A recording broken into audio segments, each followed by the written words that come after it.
来这个消息，大家原来真关心。政府去年这个税金是超收4000多亿，那你个立委拢呼吁政府爱甲税还给百姓，爱发现金。总统蔡英文日前来召开国安的高层会议，决定甲其中的1800亿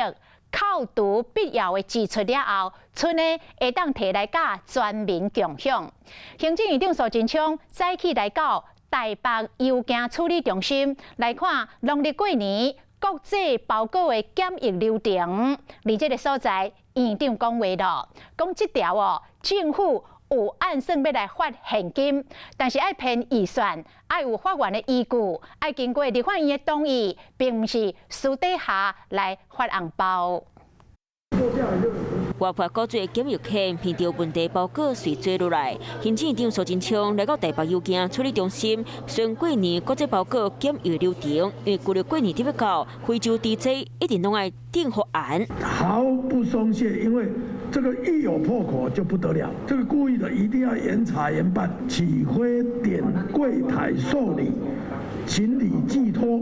就要让航空公司负起责任。后段查验到了哪个航空公司都松懈不负责任，我们也要来溯源追究。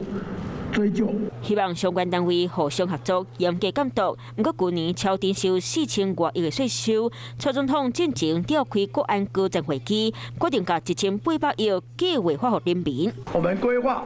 在这个额度跟全民共享，用花现金的方式，但这要有法院的根据和预算的编列，要经立法院的同意，不是私下发红包。苏贞昌强调，爱留后部袂当一摆甲钱开互他。不过台南客家88千请客案也未破案，昨个发生一个桃园在地姓过个头，伫咧路旁枪杀。面对发声，苏贞昌无回应。今仔全国直传出枪案，加上台南市有警官涉嫌恐吓厝财，佮有男女无正常关系，过来治安出现大空芳，恐惊嘛是需要政府定睛调查。华视新闻看起来，赶快订阅我们的华视新闻 YouTube 频道，欢迎按赞、订阅、开启小铃铛，最新最及时的资讯要提供给你。